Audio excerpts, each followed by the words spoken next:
But let's get into the track by track analysis. I put tracks 1 and 2 together. And by the way, track 1, Speak to Me, is marked E on Spotify. E for explicit because it has the F word.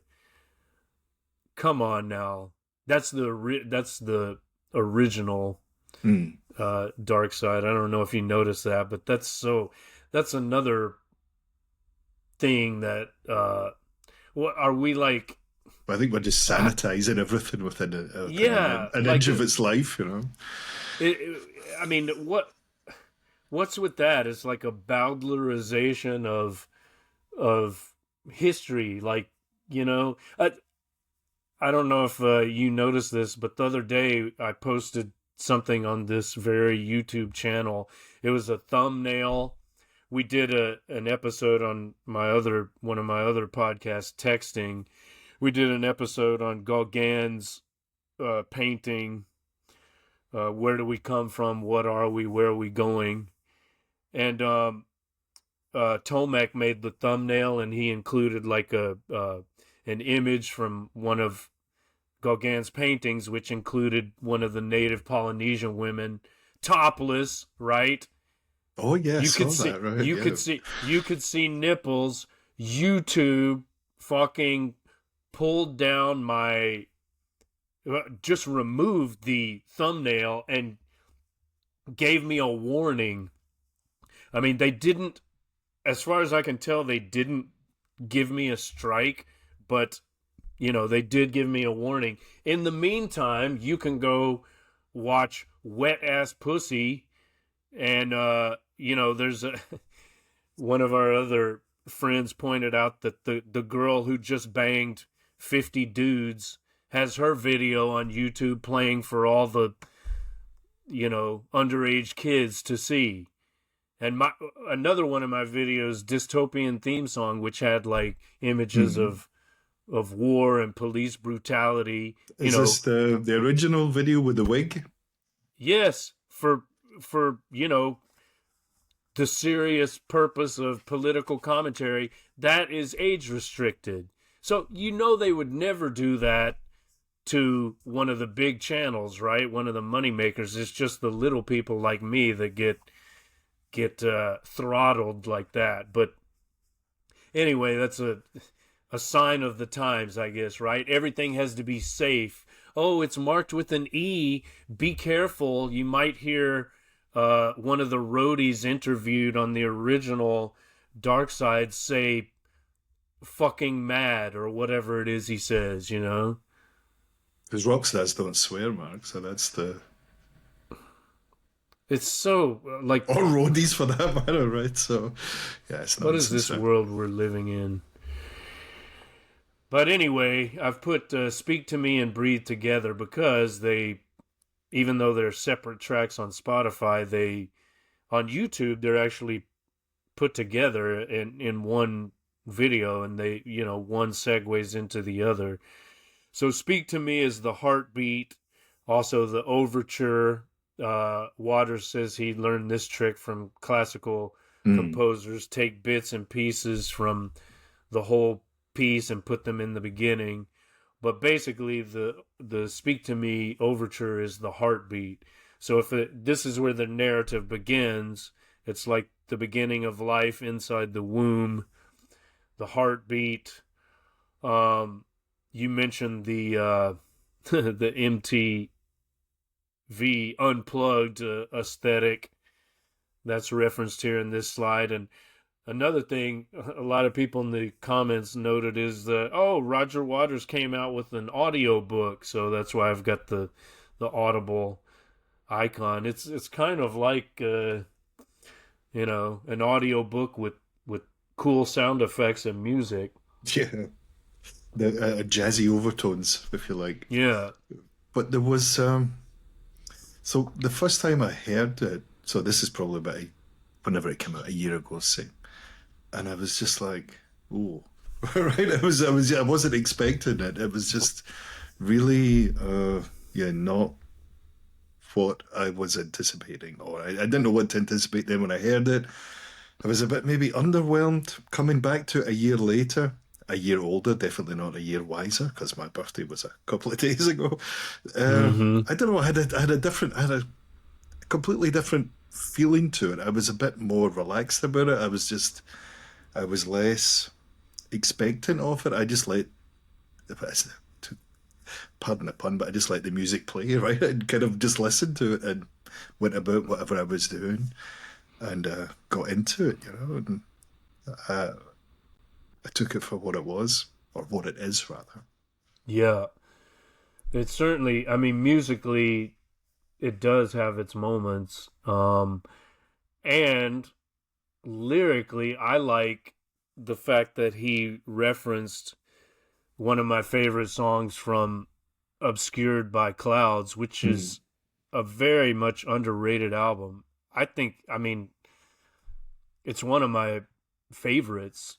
It's the album immediately before uh, Dark Side. It's great, Obscured by Clouds. And the song Free For is kind of prophetic in that it's talking about the memories of a man in his old age or the deeds of a man in his prime. And it's so that's so relevant to this, right? He wrote this when he was 29 going on 30, and then he's revisiting it when he's 79 going on 80. So it fits really well. Mm. I think it's a great start to this particular project, the reimagining of Darkseid. I'd actually written down, is it much of a reimagining listening to this track one and track two? Because I was like, oh, it's kind of nothing that different yet. But, you know, maybe this is the precursor to what's the appetizer, if you will. Yeah, I mean, there's still the heartbeat of the drums, I guess, but the inclusion of free four is what really Mm. caught my attention when because that's I listened when it came out. I listened to that track at first because it came first, right? Like I wanted to listen to all the tracks in order, and so when I heard that, I immediately recognized the lyrics without having seen, the track by track discussion that Waters posted. My second son sent it to me, and I'm like, "Oh, is that free for?" He's like, "Yep," because he's familiar with that album too, Obscured by Clouds. That was one of the best things I did as a parent was introduce him to Pink Floyd, and when Waters went to Houston, I got tickets for both sons, so they had a great night Job done. seeing the Us and Them tour. But so Breathe, Waters describes as an old man's admonition to the newborn of the heartbeat, right? Mm. And I guess the key uh, piece of advice or theme is don't be afraid to care, which comes up later in his discussion of what he calls empathy. That's not in the lyrics, but it is in Waters' like explanation of the lyrics. So some of the key phrases for me, are life is a short, warm moment, and then there's the line about everyone's still on the run, which leads us to track 3, but more on that in a minute. Any other comments about tracks 1 and 2? Like, how do you, like you were saying, you don't hear much difference between the original and the reimagining. When does it start to become like distinct in your mind or in your listening experience? Well, definitely the next track. So that's really what it is, because, yeah, there's more of Yeah. Roger. rather than the music. Yep. Well, let's move on to that then. On the Run. So this is where he narrates his dream. I mean, the original On the Run, it was also called the travel sequence, and it has that looping. I think it's a Moog synthesizer, but it's looping, and it's I don't know, it's always reminded me.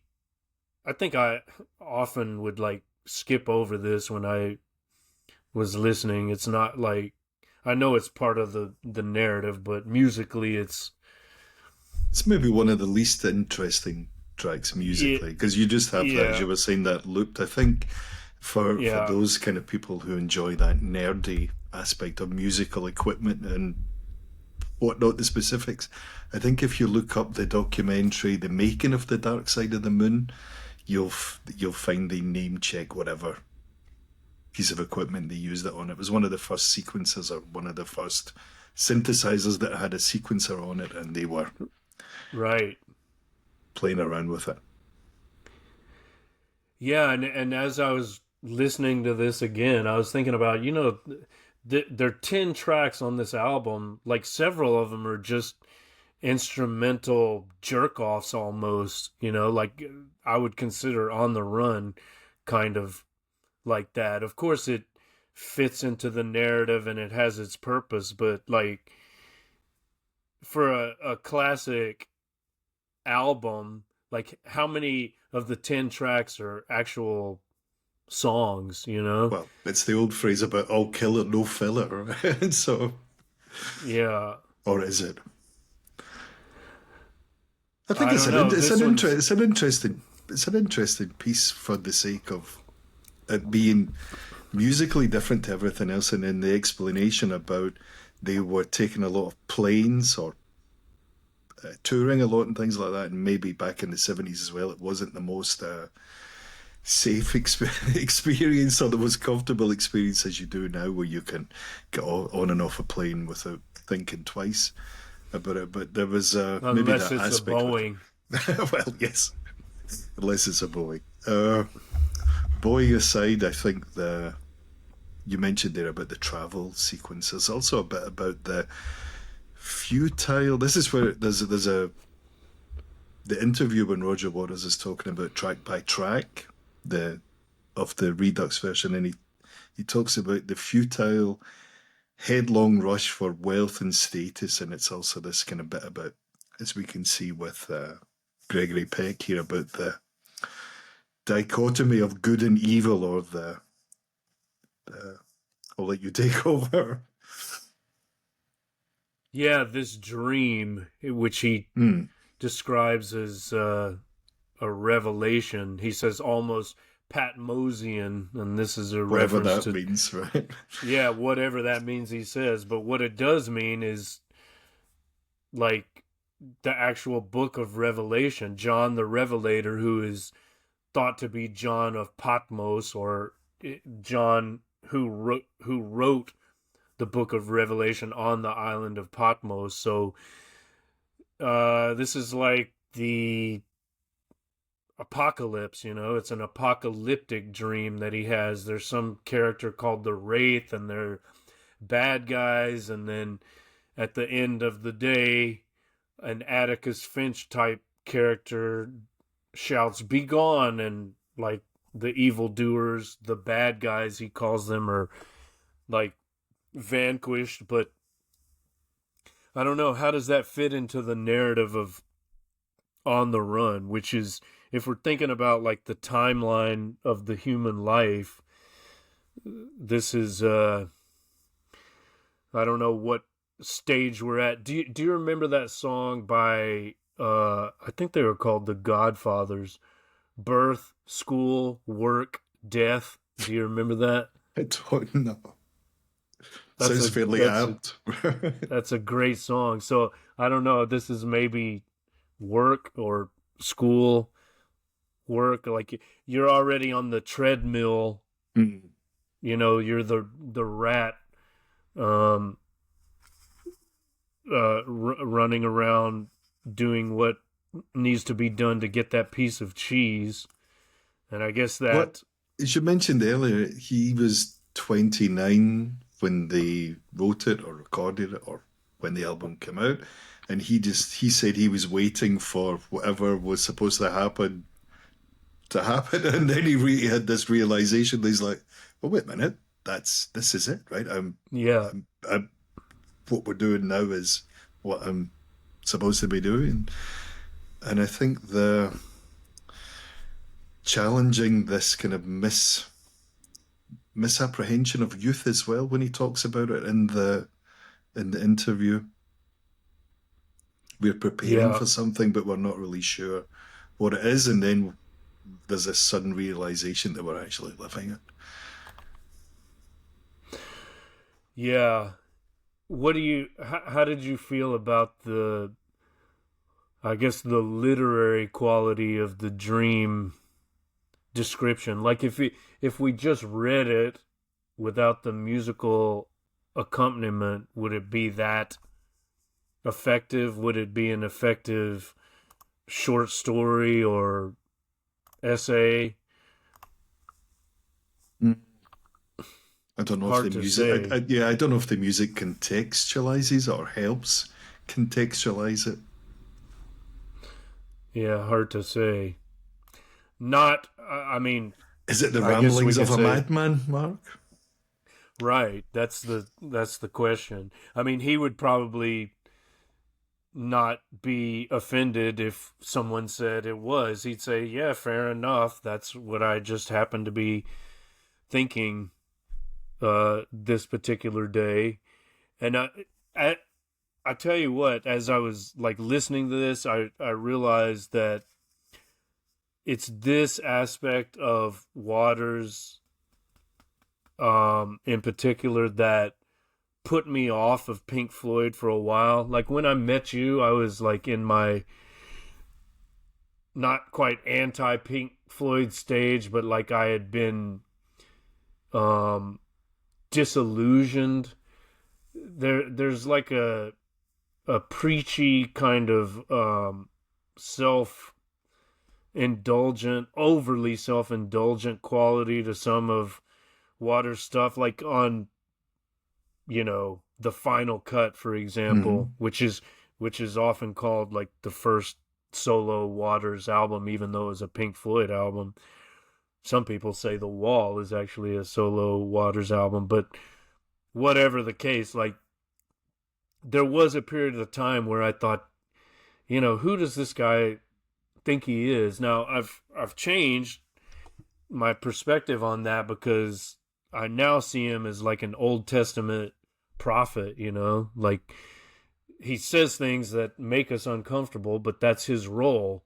So we have to take the good with the bad. We have to like make allowances for the things that make us uncomfortable or squeamish or even Mm. like Question feel, ourselves.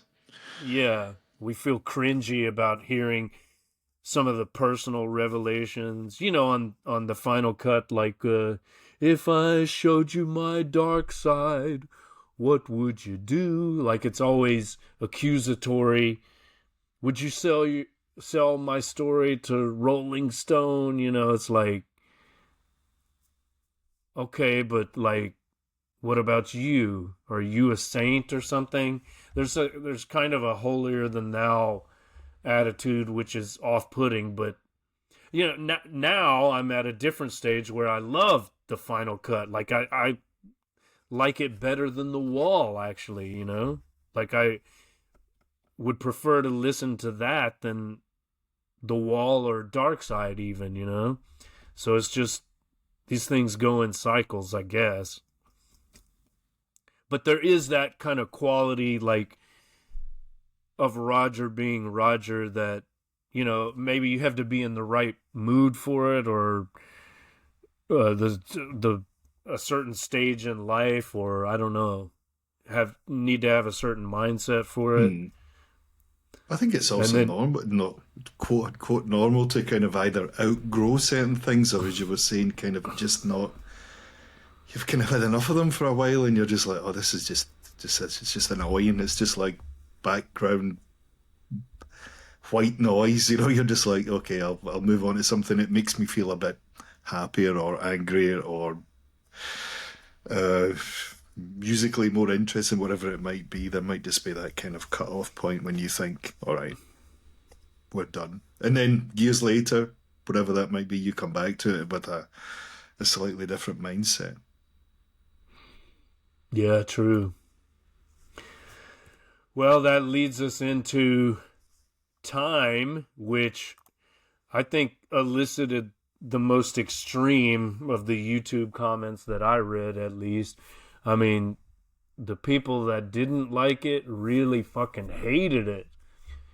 But then there were, maybe half of the people whose comments I read who thought, it was amazing, it's beautiful. Oh, this reinterpretation is so appropriate and fitting. Oh, by the way, here we have a different view of the dog. The single release had a cover with a different perspective of the dog, different from the main cover, and also different from the Speak to Me, Breathe Was cover. Time the first single released from it, like the Redux version, or was it Money? Probably. I'm not sure. I think Maybe it might it have been was Money. Money, actually. Yeah, maybe it was Money. One joker on YouTube said, "Oh yeah, I mean this song made me realize that I was frittering and wasting the hours in an offhand way. I wasted 5 minutes listening to this shit." Very Something to that observant. effect. Yeah, yeah. For me, though, like musically, I love the Hammond. I presume it's a Hammond, or the Yep. the keys throughout the whole album. I thought they were really tastefully done. The drums, less so much, if that's even grammatically correct. I didn't really enjoy the drums at all.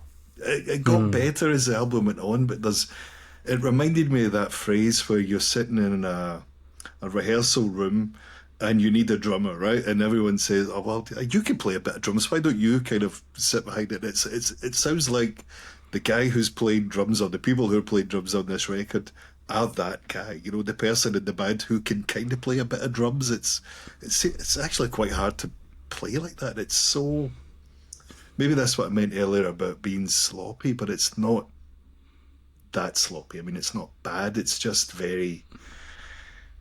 I mean, what kind of directions do you get from someone to say, okay, just don't play it like a real song, play it kind of very subdued and kind of laid, well, not even laid back, just played it. Yeah. Yeah, it's not Nick Mason, is it? No. And I don't know, the drums kind of grew on me as the album goes on, but there's points in it where the fills don't really work, and it's a bit kind of half-assed, and I'm just a bit like, it was just annoying. I love Time. Time's a great song. And yeah, when you're waiting for that bit for the guitar solo to come in, where it kind of does a little bit kind of like the aircraft engines just go, all the spaceship engines, and then you take me away, but it never really happens. But I don't think that's to its detriment. It's just a reimagining of it. Well, this is one of the things I agree with you about the organ throughout. I think he said it was some Southern preacher man guy that was playing like a gospel-y church organ type thing on the Hammond. The keys do sound good, but this is the first time I heard some of these other unique instruments. I don't know. At first I thought it was like a pedal steel or a lap steel, but I think we might be hearing the theremin here. This, of course, is that weird instrument that the Beach Boys used on Good Vibrations, and we've heard it on I don't know what else, but episodes of Star Trek, probably. Yeah, it's like that spacey kind of alien type stuff, which is, if that's whatever it is, I think it sounds good. I think it might be theremin, or I found this on Wikipedia. There's a Nepali instrument called the sarangi. So now we've got like the world music element of this, which this is this is the highlight for me. Like, I wish he had done more of this musically, like put more of these crazy exotic instruments on every track just to like give it more of its own Mhm. personality. But I really like whatever it is I'm hearing. I should probably listen to like some YouTube clips of Sarangi like played solo so I'll know what it sounds like. But supposedly it sounds like a human voice. So I don't know if we're hearing it on this track or on one or more of the others or several of them, but whatever it is, I wish there were more of that musically. I think that would have made like the album more powerful. Mhm. Like it could have like helped to emphasize the lyrical content more by providing a stronger, musical backing. I mean, I think you're right. It would have definitely added to the make the musical palette, a bit more interesting as well and less conventional. Whether Yeah. it was on this album or one of his solo albums, it might have just been but that might also come down to where he was when he wrote this or reimagined this in his late 70s, and he thought, well, I know a guy that knows a guy that's got one of these lying around, so let's make it up and see what we can do with it. Yeah. I just wish there were more of that. But as you're saying that, I'm thinking how also it's almost like he wanted to demystify Dark Side. Um, I read an interview with him, I think in the 80s, and he was talking about the influence of Bertolt Brecht. Hmm. I'm sure you're familiar with him being in Germany and all, but you know, he one of his Bertolt Brecht is a theater guy, playwright, and dramatist, founder of the Berliner Ensemble, and also like theoretician of epic theater. And what I remember Waters saying, this is how I learned about Brecht actually from Waters mentioning him. Like a lot of the stuff they did in The Wall and so on was influenced by epic theater. And the idea is that there's an alienation effect, and the goal is to try to show all of the mechanisms behind the theatrical performance so you can not be carried away by the drama, but you can analyze it critically and especially from a social perspective. So it's like a de-romanticization, uh, as it were, or like a demystification. And I'm wondering if maybe like that's one of his motives. Like, okay, you've got this iconic so-called masterpiece. I'm gonna like pull all the guts out of it and show you like the skeletal narrative, so you have to like focus on the story and not be carried away by all The bells and the whistles, as it were. bells and whistles. Yeah, exactly. Like he strips it Mm. down, which, when you think of it that way, it's kind of admirable. It's like, okay, it's served its purpose in that sense. You still can go listen to all the bells and whistles and enjoy and trip out to them or Turn it up whatever. to 11, whatever you like, right? Yeah. I mean, like if I'm gonna uh eat a pot brownie or some mushrooms or take some ayahuasca or something, I'd probably rather listen to the original. But this is kind of like I don't know. It's almost like Plastic Ono Band, right? To Mm. take another to refer to another touchstone. You know, it's like all of the production values of the Beatles were stripped away, and you just have this very simple homemade record, or even the first McCartney solo album, right? That's a home recording too. So I can't say it's bad, you know, like it has its place, and um there's room in the world for all of that. All everything, right? Let a thousand flowers bloom, as Mal would say.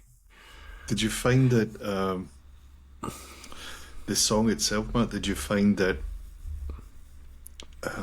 similar in sound to the original? I mean, did you find it that much of a reimagining, out with the maybe one or two exotic instruments that we talked about? But did you find it that really that different to it?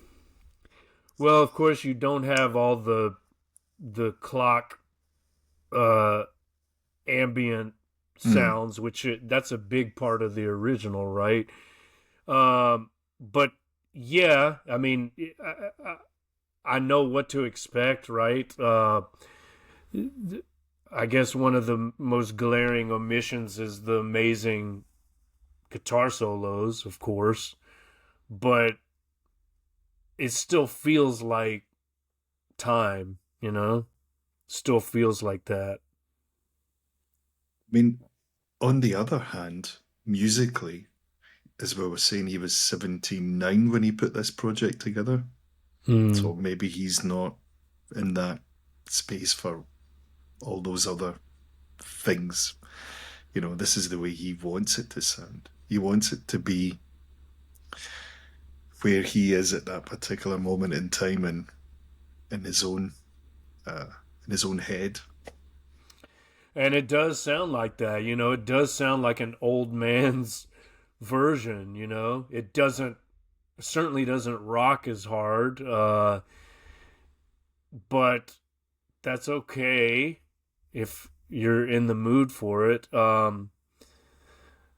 I don't know. As we're going through this, I'm the most like the strongest idea or feeling I have about it is that it's a demystification of the original, and he's just stripping everything away and trying to get people to focus on the narrative, which, you know, maybe in that sense he was successful, because I went back and looked at some of the original lyrics, and I realized I didn't know them as well as I thought I did, right? Like I find a lot of Pink Floyd lyrics are kind of an afterthought, to be honest, because and the not all of music is them. so Yeah, right, exactly. because the music is like at the forefront, and also, you know, vocally, They're quite quiet and yeah. higher register as well. I mean, this the voice in this record is definitely not. It's a much lower register. It's right up and close Yeah, to the microphone, or so it seems, where you get that yeah, more intimate uh, reaction to it. But with the original stuff, the voices do sound a bit more ethereal or a bit more spooky, if I can use a kind of more normal word. But yeah, there's a kind of certain haunting element to the sound, yeah. the the There's original. something literally dark about Mm, this well, dark side. indeed. um I was gonna say, like, sometimes I have trouble distinguishing between uh the voices of Gilmore and Waters in their prime. Like, sometimes I'm not even sure. Like, you can always tell Lennon and McCartney who's singing, Right. right? Or George, right? But sometimes with Waters and Gilmore, I have to look it up. Like, I think that's Gilmore, but could it be Waters? You know, like, um, it's not always clear, and so maybe that's and maybe it's due to the mixing or whatever. But it's like the vocals are. I mean, Gilmore is a more expressive singer than Waters most of the time, although not always. But they both, it's like the vocal parts are almost an afterthought, you know. It's like the least important element musically, apart from the background vocals with all those amazing Mm. female singers, right? But like the lead vocals, even if it's like a double lead, it's almost like, I don't know, standard. There's not like a, it's almost like basic bitch vocals, I hate to say. You know. Well, if we talk about vocals, and move on to the next track in a second or two, of course, where it's where it's there are none, or are there? But it reminded me of this bit where there was what was it? Yeah, so it was an interview I was reading, and Roger Waters, I think I mentioned it earlier, Roger Waters was talking about how he was adamant that because the others didn't write lyrics or couldn't write any good lyrics, therefore they were not as true artists as he was, and that kind of thing. Whereas you and I have just spent the last 4 or 5 minutes talking about, are the lyrics really the kind of primary thing when we listen to Pink Floyd or Roger Waters in this case? Yeah, I mean, as a songwriter, I have to say the lyrics are or should be all important, you know. And as a, especially as like a Dylan fanatic, or Lennon McCartney, or any great songwriter, you know, Leonard Cohen, Tom Waits, Bowie. Bowie's not the he's not in the same class as those as a lyricist, in my opinion. I mean, sometimes he has his moments, but Mm. um, yeah, like, you know, maybe this is kind of a revenge project. It's like, you're gonna hear my lyrics for the first time, motherfuckers. That's we're gonna strip It or away, take it or leave it, you know, it's that like it kind or of, yeah. not. Yeah, you're gonna focus on the narrative, and we often forget that, you know, track 4, Time, ends with a reprise of basically the first track, apart from the overture and Heartbeat, Breathe. You know, we come back to Breathe, so there's another kind of classical. Well, you're at the midway point of the record, Yeah, so time to pause but and reflect. it's not without precedent, though, because, you know, side 2 of Abbey Road did similar things with all those repeated Mm. themes, you know. But yeah, let's move on to track 5, The Great Gig in the Sky. On Spotify, this is just Great Gig in the Sky, no the. I don't know what that's about, but in terms of the narrative timeline, oh, I should say, like, previously we had a callback to On the Run. No one told you when to run. So this is what we were talking about before. He realized, like, this is it. Your your your life has already begun. There's no future. You're living it now, right? Be here now. But it's like at this point in the narrative, halfway through, he pauses to reflect on the possibility of an afterlife, which is interesting because, as he never tires of telling us, he's an atheist. An atheist. He doesn't believe in an afterlife. He thinks, like, death is a dreamless sleep and the end of consciousness. So and then he, you know, he's made comments about organized religion, the tolling of the bells and the magic spells mentioned in, I think, the the first Breathe, the original Breathe before the reprise. Um, so what about this? Why is this why does this occur at the halfway point, or like the end of the original side 1? Mm. Not an easy question to answer, right? Maybe if we could talk about, maybe I could get there in a minute, but maybe we talk about the images on the screen. Mm-hmm. If we start there, and that Sure. might help a bit. Uh, let's The take the poop voice. emoji. I was going to say that's obviously my go-to my go-to one, but let's break the mold and let's talk about the what's not really on this track, or maybe compare Yeah, the original to this one, and the picture here of Claire Torrey, and that's maybe a good starting point. absolutely. That's a glaring omission.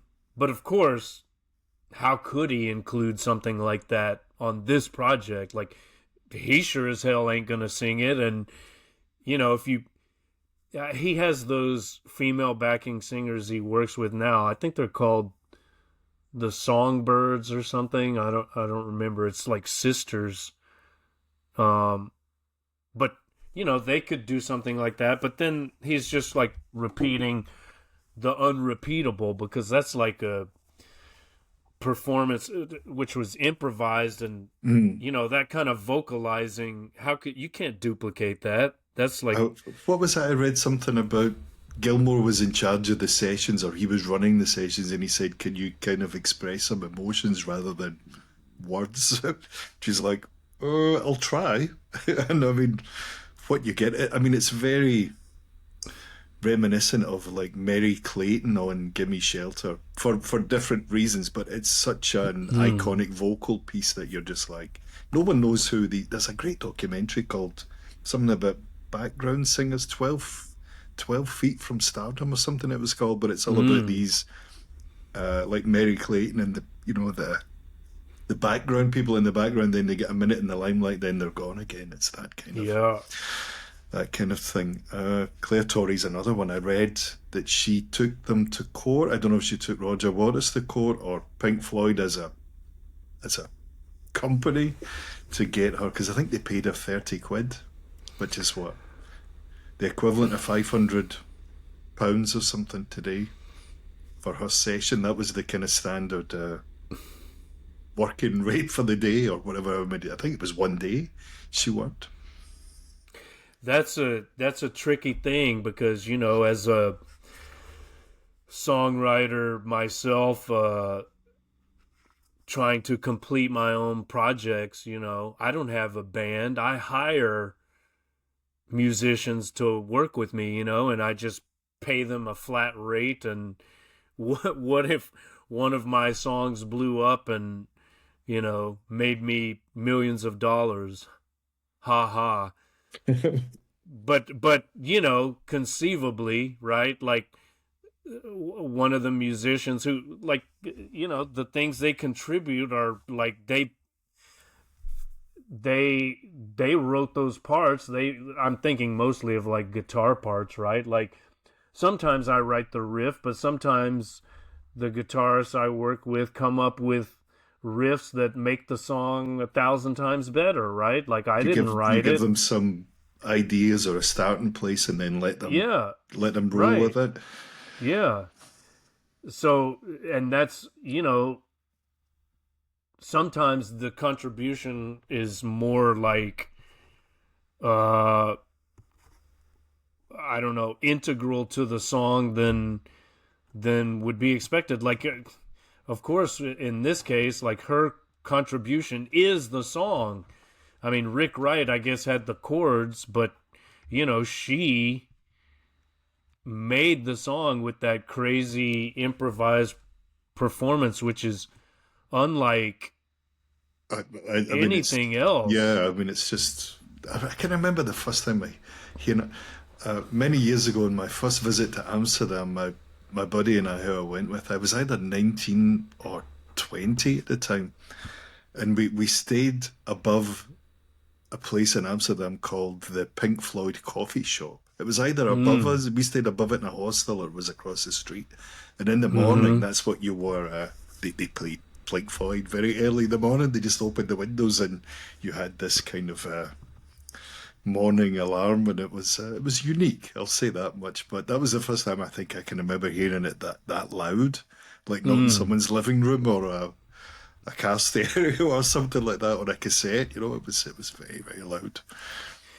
It's really, I was listening to the original, in preparation for this broadcast, and it's really, I didn't realize before how wild it is. Like she is like As it goes unleashed. on, It's not, it goes on. It's yeah. just that it gets more and She's more.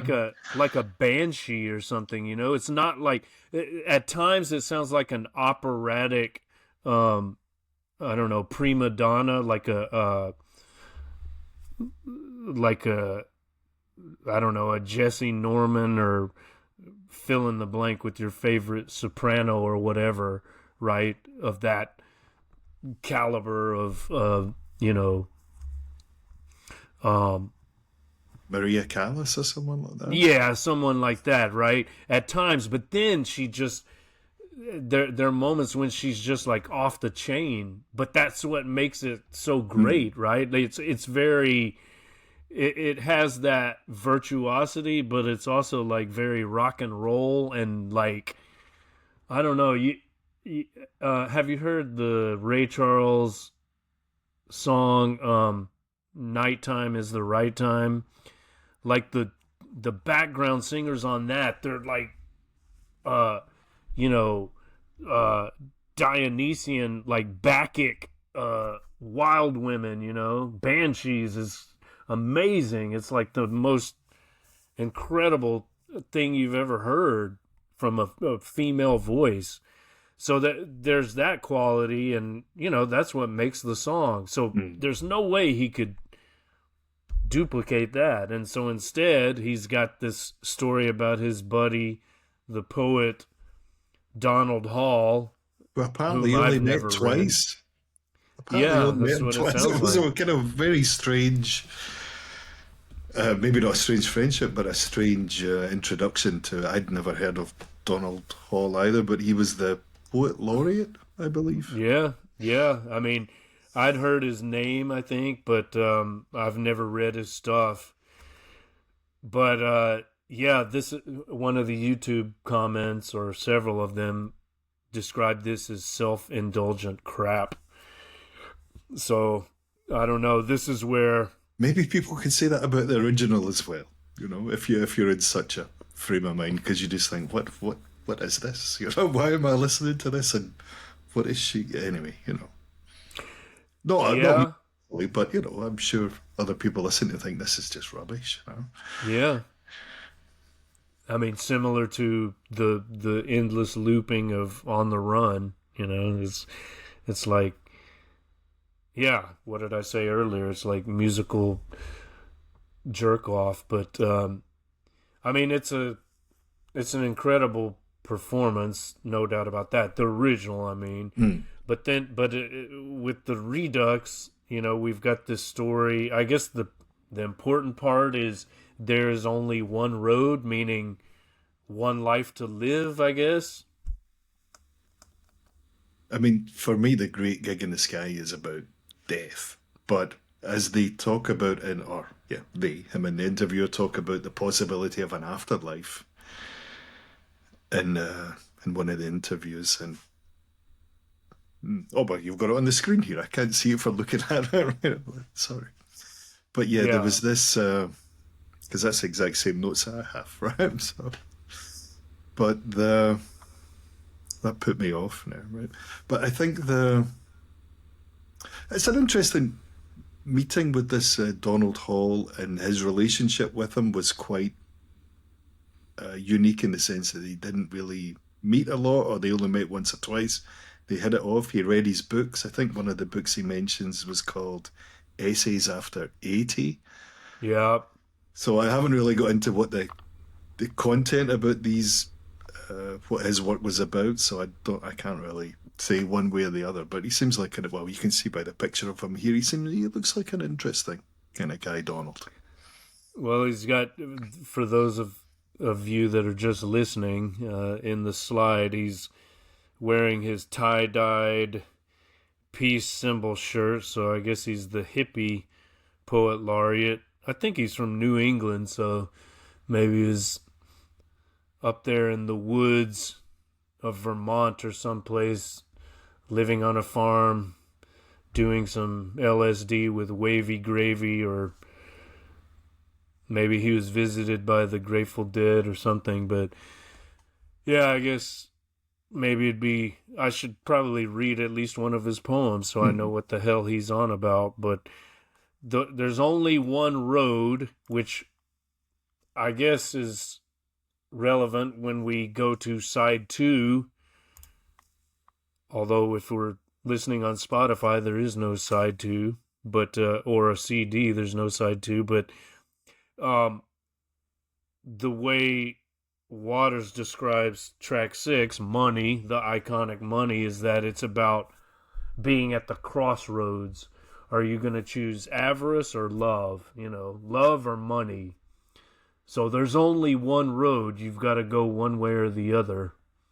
That reminds me of a Led Zeppelin song.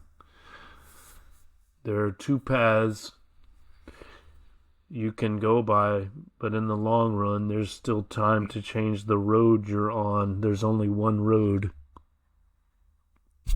Maybe you could tell us what you mean by the heavyweight in the pictures that you've chosen. Well, this is here's another long free verse narrative that overlays. I mean, he's using and singing some of the Money lyrics. Although is he singing? He's kind of like Tom Waitsing it, or audio Leonard speaking, Cohening singing. it. Yes, right. Yeah, exactly. Which I mean, I have to say I kind of like. It gives it that darker, kind of grittier quality. More menacing, I wrote. There's a kind of certain kind of element of fear in the performance, I would say as well. Yeah. But he like the spoken word part refers to this poem. He described it as a poem in that track by track analysis. As he described it as a poem. The heavyweight. I don't know what it is. Is he referring to? I mean, it's a heavyweight who made a deal with the devil, made a Faustian pact with the devil, right? He became the champion of the world, but he gave up his soul. Same old story, which, reminds us, since we're talking about crossroads, it reminds us of Robert Johnson, who allegedly, became a guitar blues man virtuoso by making a deal with the devil. But the heavyweight, he was a bit coy about it. He said maybe someone knows who that's about. Is it Gilmore? Is he talking about that conflict, or is there something else? I think in a heavyweight contest, I think Roger sees himself as more the pound for pound champion than David Gilmour. Than his nemesis, David Gilmour, I would say. So he's talking about himself? Well, possibly.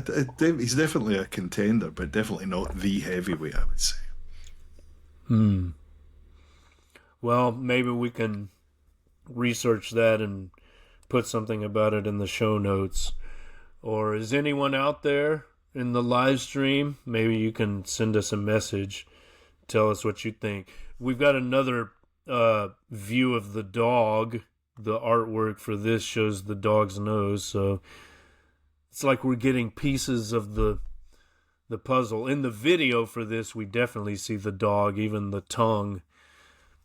I don't know if you watched the video, the lyric video. Yeah, when I heard this the first time, I thought, oh God, yeah, I was underwhelmed. Let's say that.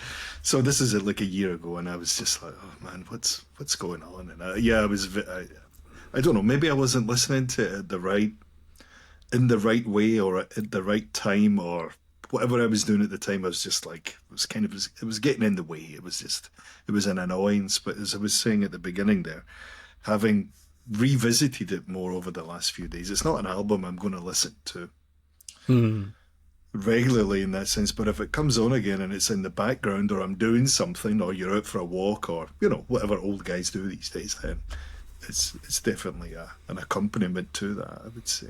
But my first listening to it, or when I heard it, I was just like, oh, it was a bit cringy. Yeah, I didn't get it. I didn't like money.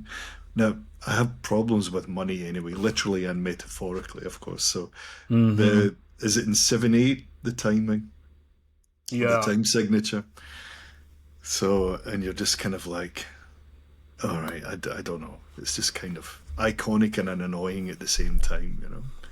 And it also reminds me of an old British sitcom called Are You Being Served, where the intro. Oh, I know. So you're right. So is the intro that I don't know if that came before, probably came after the album, but yeah, I think so. they stole it You're talking anyway. The about the do, Mrs. do, do, Mrs. do, do, Slocum and her pussy. do. Yeah, right. Yes, that's it. So Yeah. yeah, there's all sorts of things about money. It's not one of my favorite Floyd tracks. I'll be honest. I don't Oh, dislike it, but you're talking about the cash register the sound. cash register. Yeah. Right. I thought you meant musically that I remember the theme song. Oh no, that's Do, it. do, That do, is do, it. Yeah, do, do. you're on the Do, money. do, do, do, do, do. Yeah, you may be surprised that I know about that, but a lot of British sitcoms were shown on PBS in the States, which is public broadcasting service. Now it's Pentagon Broadcasting Service, but at the time that, American TV fare is vulgar, but oh, those Brits, they're so cultured, with their fucking "Are You Being Served?" and "Allo, Allo." Remember Oh that show? yes, I mean, like And we can be here on a whole other episode of transatlantic cultural adventures. I'll tell you another one. What is it with Ms. Bucket? Keeping Up Appearances, right? Oh yes, Remember that Hyacinth one? Bouquet. Yes, Hyacinth Bucket. Yeah. right. Uh, but also they showed like Faulty Towers, so Hmm. Well, it was a great thing because that wasn't available anywhere else on American TV. so maybe that's my kind of background with the song itself. The original, always a bit ambivalent about it. I kind of liked it, and then there's other times when I just play it forward or skip on to the next track. I was just like, it kind of annoyed me, right? But I guess that's just me. Me and Well, my four bars to my four beat to the bar. It's kind of that's my. well, I've always loved the bass riff, and I mean that's all Waters, right? Like he Mhm. wrote it, so fair play to him there. I mean, it's definitely a unique composition. Yeah, and the way the vocal line goes with it as well. Da, da, da. I mean, it follows the bass pattern, or it follows the riff, and it's quite. Maybe you just need a spliff to kind of enjoy it a bit more. Maybe that's my problem. Maybe you just need a bit more lubricant of some sorts to help you through that. Well, I really love the end of it, when I mean on the original it's the guitar solo, but the bass is doing something really interesting too, the It's a great dun, dun, saxophone dun, solo in dun, it. dun, dun, dun, dun. And I think that's emphasized in this version too. Like I enjoyed the new version musically as well. Uh but I'm with you, like the first impression was mm, not what I was expecting, This or may I be don't know more what I was challenging. expecting. Maybe. No, me too, actually. But yeah, Yeah, I had thoughts of this might be a long 50 minutes or so. yeah. All right, let's move on to what Waters himself describes as the essential idea. We're talking about track 7, Us and Them. This is my favorite. This may be my favorite Pink Floyd song. But the essential idea is empathy, like loving your brothers and sisters Mhm. regardless of ethnicity, sexuality, nationality. Nationality, in fact, is what he calls the enemy. Well, I think that's more to do with the next track, but certainly I mean, this is about the stupidity of war, the idea that, we're the good guys, they're the bad guys. At the same time, he talks about the defeat of good and evil and the bad guys in what was it, On the Run. So those terms are kind of always shifting.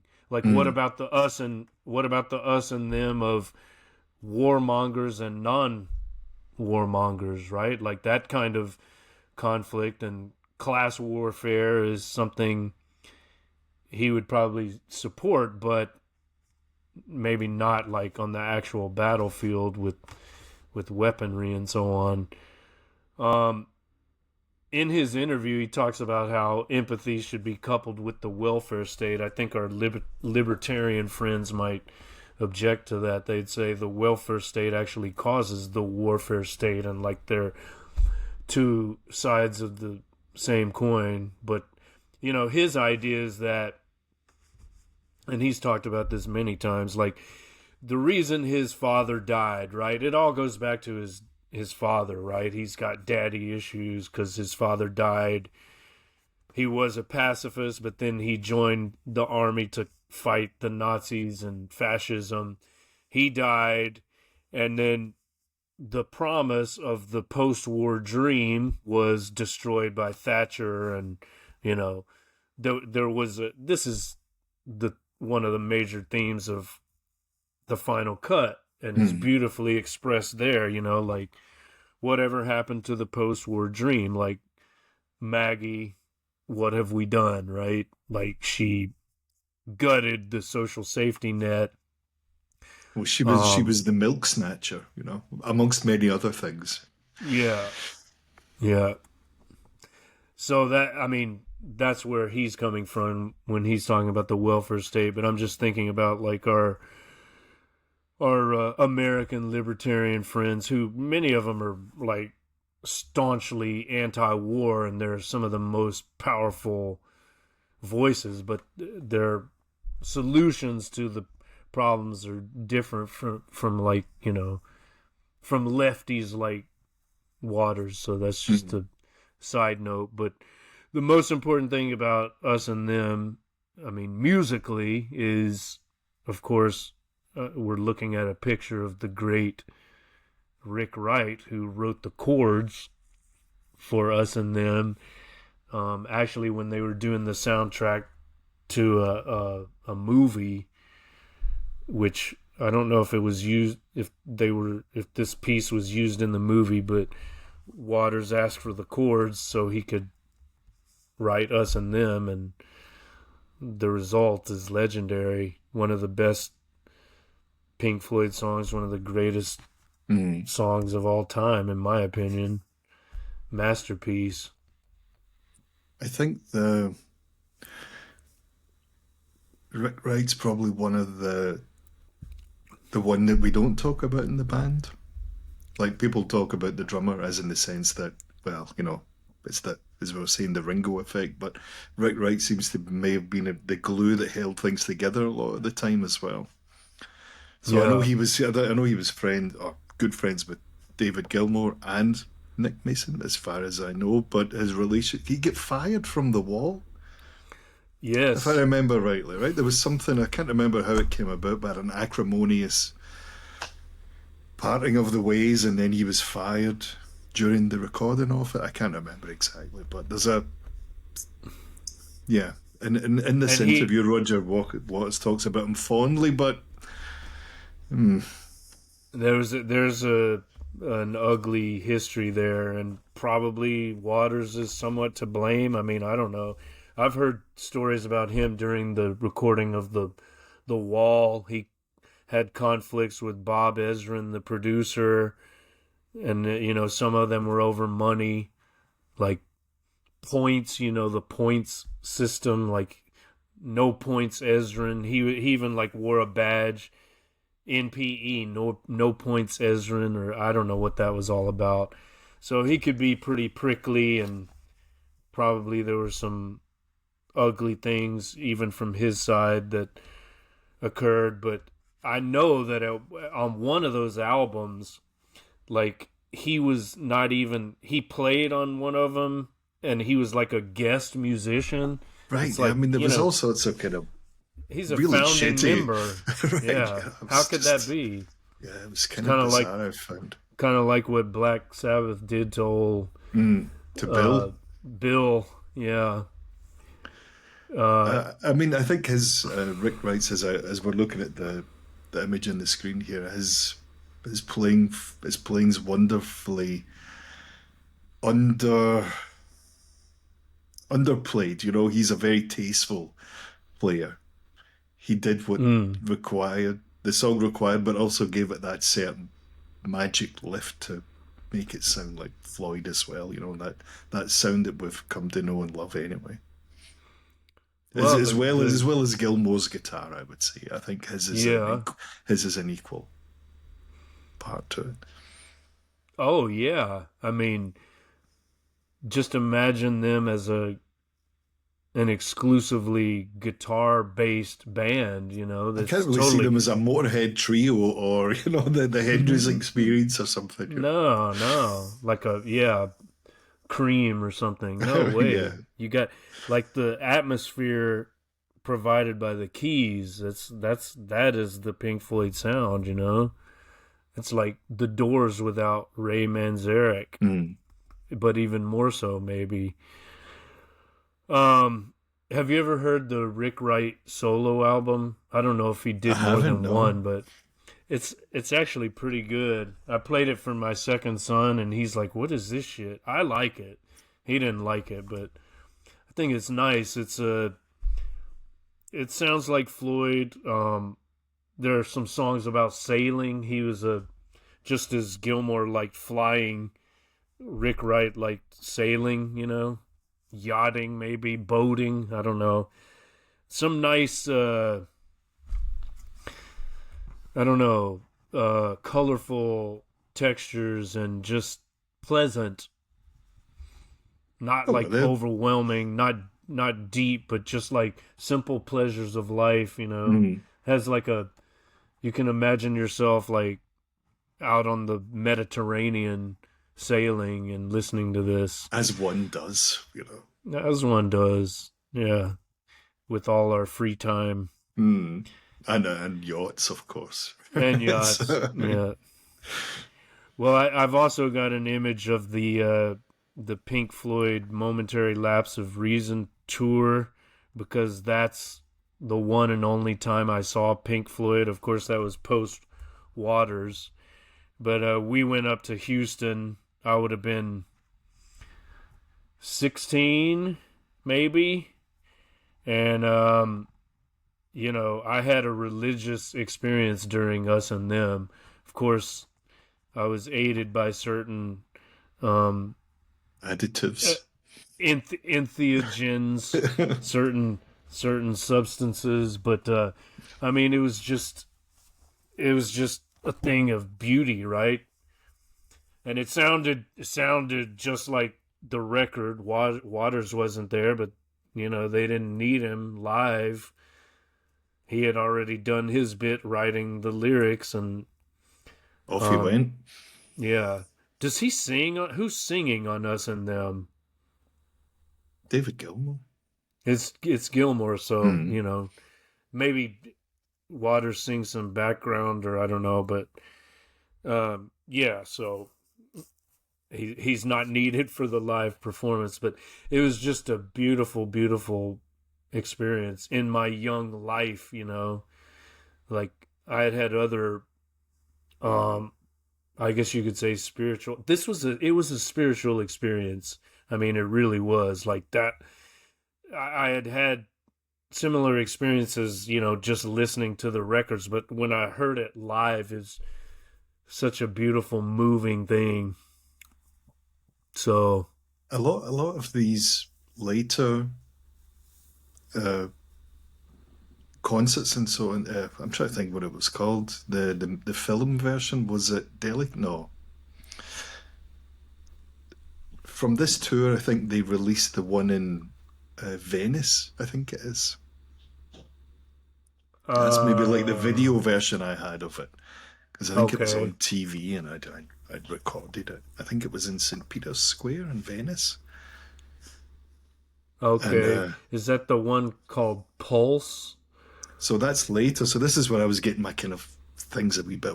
cross my wires Okay. crossed them. But Pulse came Mm-hmm. later because the CD just had that red pulse on the back of the spine I for see. whatever reason. I never bought it. But anyway, but the yeah, I never got to see them.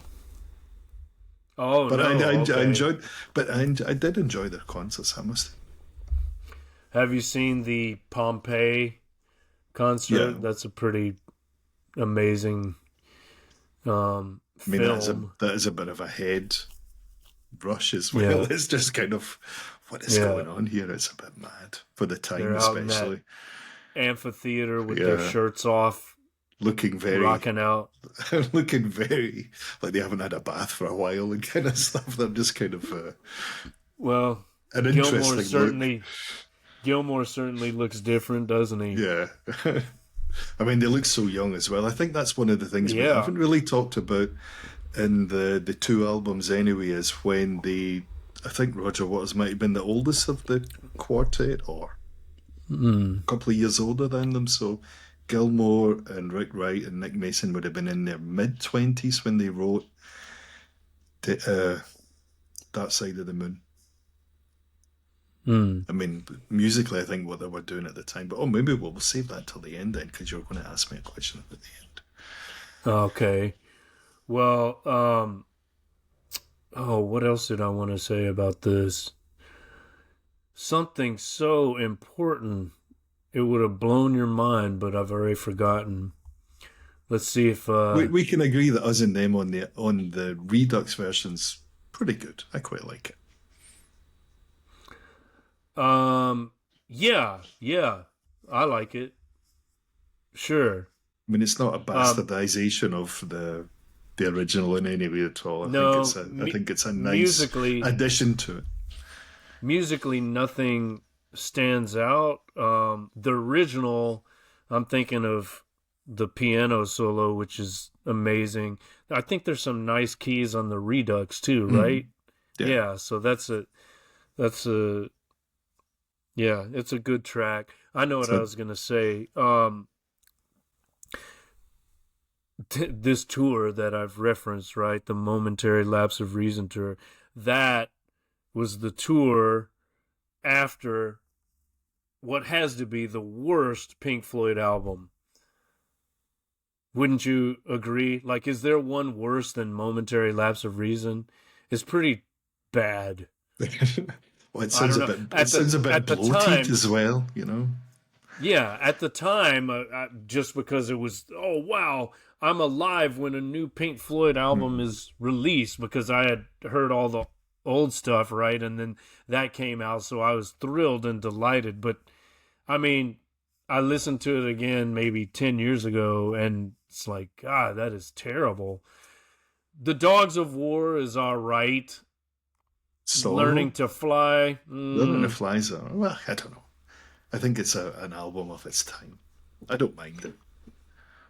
I don't think to it's not a me, it's classic. It's not a classic. It's not no, anywhere close to creatively anything like the others that we've talked about today. But it's no, just not at it's a all. kind. It's almost like a bit of an afterthought. It's like we've got some ideas. Let's make a record. Let's show Roger we don't need him. Mm. But yeah, I don't know how successful they were with that. But I think um, the Division Bell is a great album. Would you agree with that? Yeah, I would say. And that's that's that kind of answers the critics, I think, right? Like that's totally post Waters, no involvement at all. Waters himself trashed it. I think wrongly so. I think Hmm. it's great. I really Well, like it. like the momentary lapse of reason thing seemed a bit much like a lot of music at that time, just a bit vacuous, and it was all a bit, yeah, fair enough, right? It was, if I remember rightly, so we were getting into the kind of early house music and uh, techno and all of that stuff. So I mean, this was like, the the contrast. You could either go back and listen to the new Floyd stuff, or you could go and listen to this nonsense with DJs and all that other kind of malarkey. And I don't know, what's a guy described to me Robert Cray as kind of coffee table blues, and this is a coffee table album, like Delicate Sound of Thunder. Oh, The Delicate Sound of Thunder. That's the name of the no, tour. sorry. This is, the momentary lapses we're talking about. Excuse me. Yeah. It was just all a bit beige and a bit, the yuppie era was among us and all that. And that phrase, we're getting off track here, but who cares? Momentary lapse of reason, that comes from the song One Slip. One slip and down the hole we fall. Is that what the lyrics are? Anyway, I'll be honest, I haven't revisited those albums for a while. It's been a while.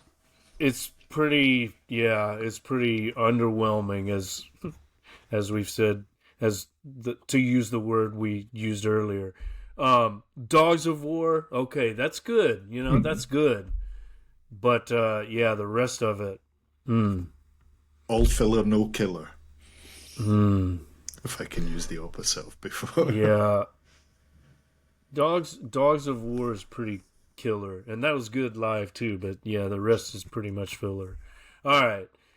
But as we say, the Division Bell, well worth the price of admission. All right, on to track 8, Any Color, with the U for you American listeners and viewers. COLOUR, the British spelling. Any color you like. This comes from, this phrase was like a throwaway line from one of the roadies who said, any color you like, they're all blue. So. Are you talking about cables or I guess. some kind of equipment needs? In the interview, he goes into a bit more detail. Roger Waters goes into a bit more detail about this, as you were mentioning earlier, about flags, and it's a bit kind of, I'm a bit confused. So on one hand, he's saying, the flags are a bad thing, but then we should we should all be under the rainbow flag, and I'm like, well, which one is it, man? Yeah, exactly. There is that contradiction, and I know what he means. He's like, we should all be tolerant, but the rainbow flag itself has become political and is like a divisive element, right? It's like that you can easily see how these flags become oppressive and they divide people rather than unite people.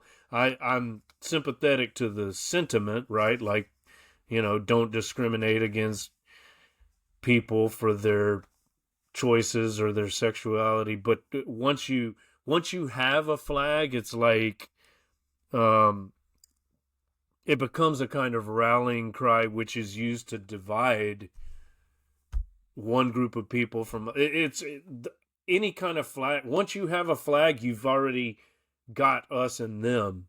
You're already dividing one group from another. So that's something that I don't know. I wonder how he's probably aware of that contradiction and would contextualize it. But I had the same thought as you. Like, there's a kind of inconsistency there, and it's like, well, which is it? What do you mean? He also talks about the blue and yellow, the Ukraine, the red. Right. Is it Russia or is it black? And then he gets all a bit philosophical. Well, the black flag is now flying over Syria, apparently. So the other image on this support. Well, the other image, of course, is my shameless self-promotion. If we're going to be talking about flags, well, we've got to talk about my song Residence from an album you may be familiar with, No Cure for the Princess Disease, and its remix, which has still not been released, although it's been leaked on YouTube, but no cure for the princess disease or its mutant viral strains. That's the remix with all those Pink Floyd type keyboards, basically. But if you want the raw original, you can see the video of Residence, which includes the lyrics, "The flag that you embrace is the flag that you erase." So maybe we should erase all of these flags, blue and yellow, red, black, even rainbow, because they just divide us and, create these dichotomies of us and them. People do lose their shit about flags. I mean, it's kind of, there's the Bill Hicks joke about, oh, yeah, I'm really bad at remembering Bill Hicks jokes or jokes in general, but Bill Hicks does a fine bit in his stand-up routine about flags and burning them. Oh, I would and the burning. I would go and check Okay. the burning of flags. I would go and check that out. It's. Let me make a note. I'm not going to ruin. I ruin enough flags. So let's find the clip and put it in the show notes. Hicks on flags. Yeah. Someone was mentioning Hicks today. Who was it? Jimmy Dore, maybe? Kurt Metzger? It's like he was talking. It was during the first Iraq War. He's like, yeah, the Iraqi army is the fourth best army in the world, but there's quite a big drop off from the third to the fourth best army in the world.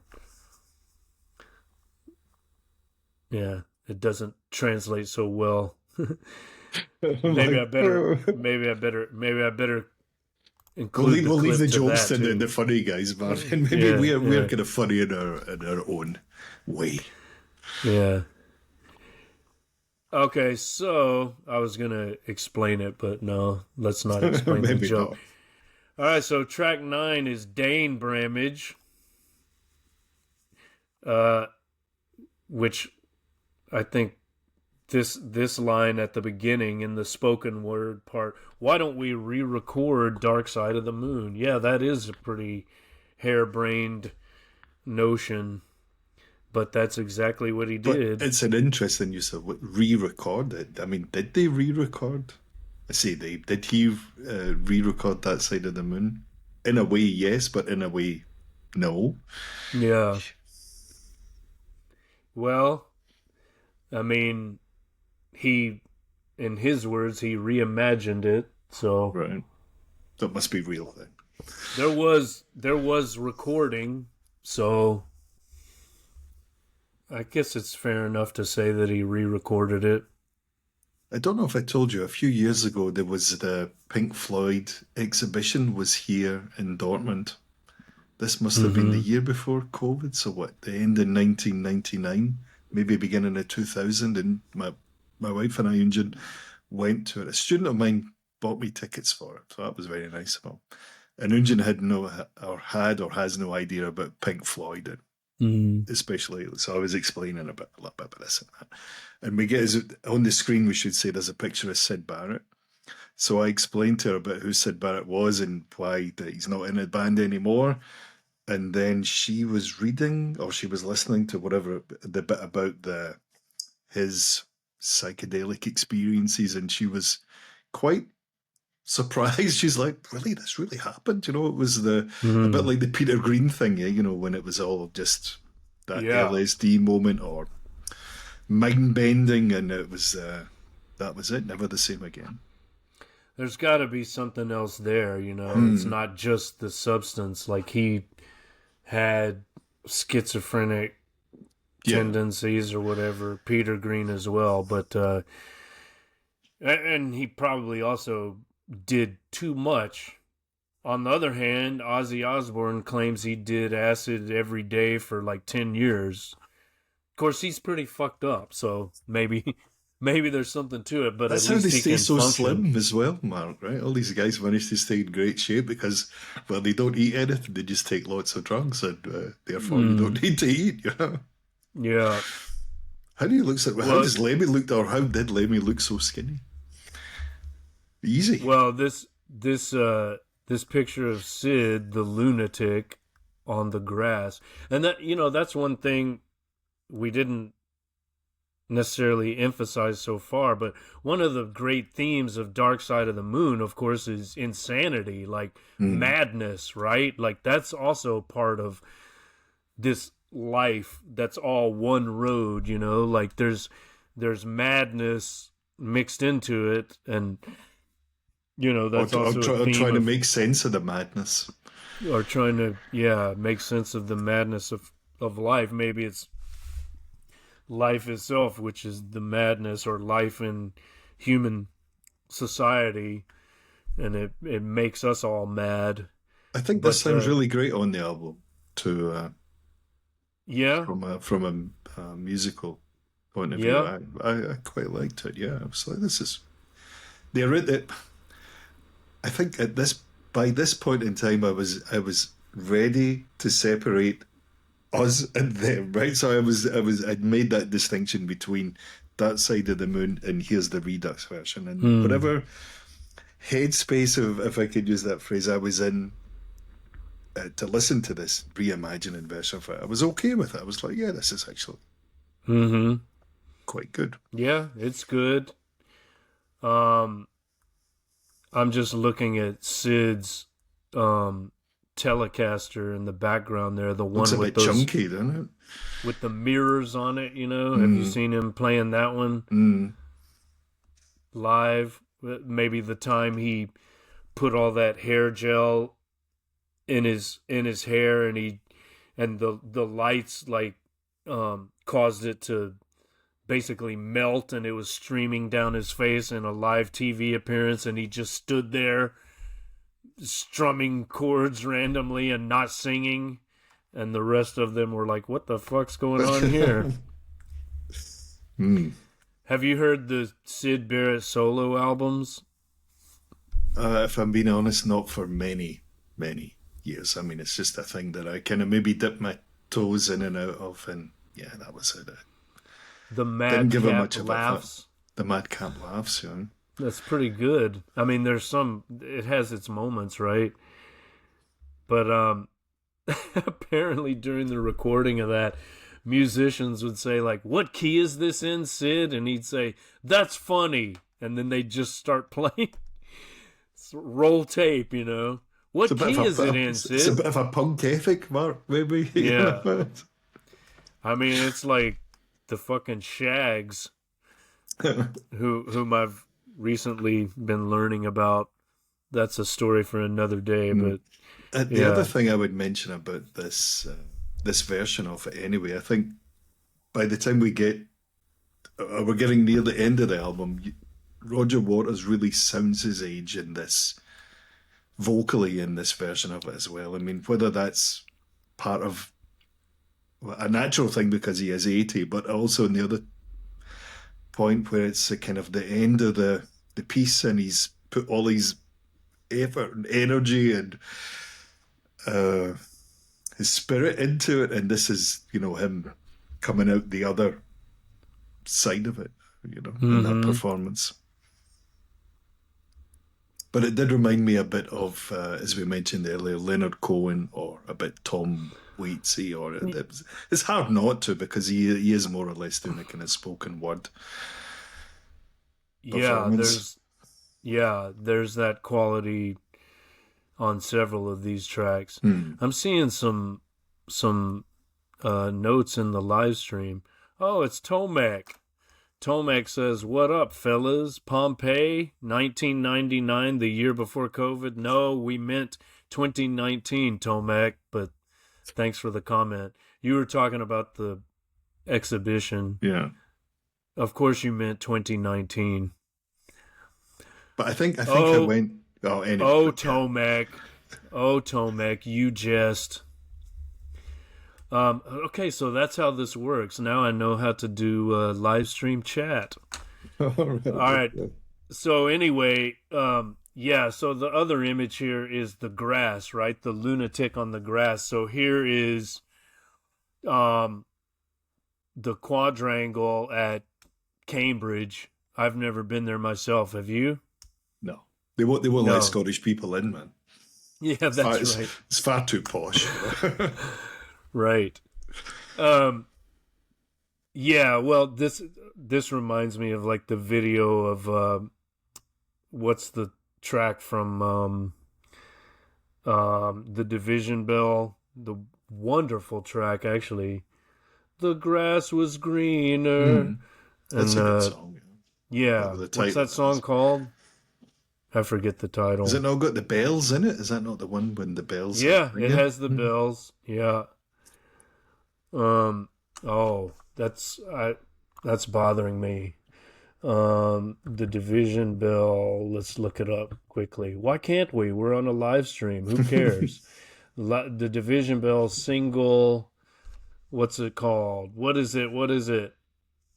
Is it the Division Bell? That's not the name of the song. I'm looking it up. I'm looking it up. Here it is. Um, High Hopes, right? Yeah, that's it. That's it. High Hopes. All right. Anyway, enough nonsense. Let's get serious. So yes, it's good. It's a good track. It redeems the project for you. And then that leads us to the finale, Eclipse, which ends with this interesting line in the Redux version. It's not all dark, is it? Which is the reverse of what the original says, right? One of those roadies that's interviewed says it's all dark, isn't it? There is no dark side. It's There was all something dark. about he left a bunch of cards out in the Abbey Road studio, and he wrote some questions down on them, and whoever was around at that time wrote their own answers, and I think Yeah. or maybe they spoke them into a mic. Where yeah, that might have been it. Well, they tried to interview McCartney and Paul and Linda McCartney, Mm, but their answers were too like polished, and fluffy. they yeah, so they didn't use those. But the roadies gave the good I think he got it responses. right. But I think on the original it says it's all dark, but Mm, he kind of it's flips all it, dark. which is it's an interesting twist on. And I had to look this up when I was listening on Spotify. It sounded like he was repeating that it's all dark, isn't it? That's what I thought he said, but actually, it seems he's saying it's not all dark, is it? So there's kind of a hopeful message there. Or is it? It's the kind of He asked what album we're talking about. You mean you mean right now? This is Roger Waters' Dark Side of the Moon Redux. It's his reimagining of the original Dark Side. Earlier we were mentioning also the Division Bell, but the main focus of this live stream for the first time ever is Roger Waters' Dark Side of the Moon Redux. Anyway, sorry, what were you saying, Craig? that's, I can't see these messages probably just as well. Oh Yeah, no, you can't see him? I think I might just have to press whatever button up here, but Oh, okay. I'm probably better not touching. And I think if it's working, what do they say? If it's not broke, they'll fix it. So, You might disappear. yeah, the as an end or as the last song on the album, I think he's done a great job actually of keeping it not necessarily the same, but with the same kind of sentiment in it. Maybe here with a little kind of lyrical twist to it, but I think it sounds.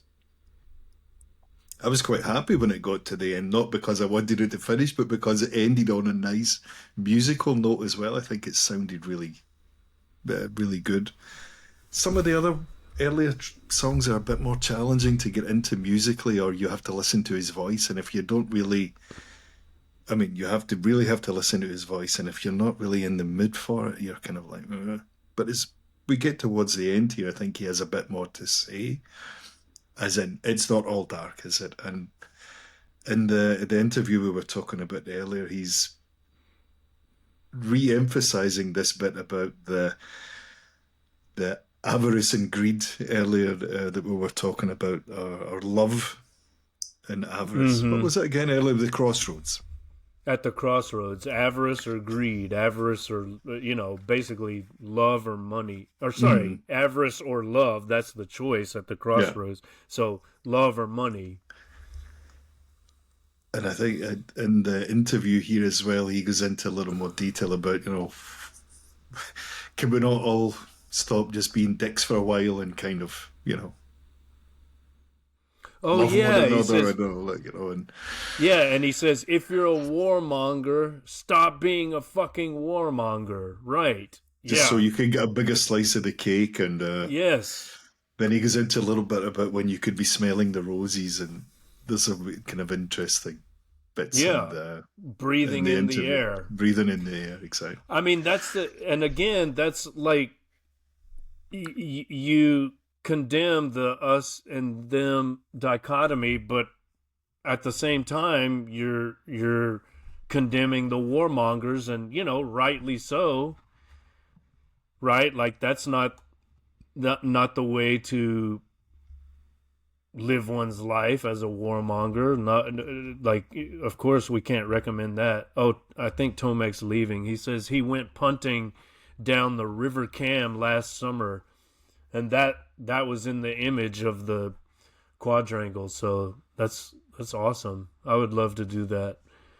Um, yeah, but again, there's that contradiction, and it is contextual, right? Like sometimes the us and them, like, may be a necessary stage to pass through. Like you just can't allow it to destroy your soul. You have to still keep your eyes on the prize of, Hmm. empathy, and even if you're in conflict with someone, you can still empathize and try to minimize the conflict and end the conflict as soon as possible, while you know engaging in it for the sake of justice or whatever, right? Like we can't just allow ourselves to be steamrolled by the big boys or by By the the machine. elites. Yeah, the machine. So of course resistance is necessary, but at the same time we should have a kind of empathy, I guess. Which Which, again is a bit ironic from him not really seeing eye to eye with his ex bandmate and co-collaborator over many years. But I guess that's yeah, the the personal nature of things, isn't it? When we talk about personal relationships or things of a bigger nature, yeah. you I can't mean, always practice what you preach, I suppose. yeah, but it's also understandable when you consider the the influence that Gilmore's wife has over him. Apparently, I mean Mm. that would be pretty off-putting and galling.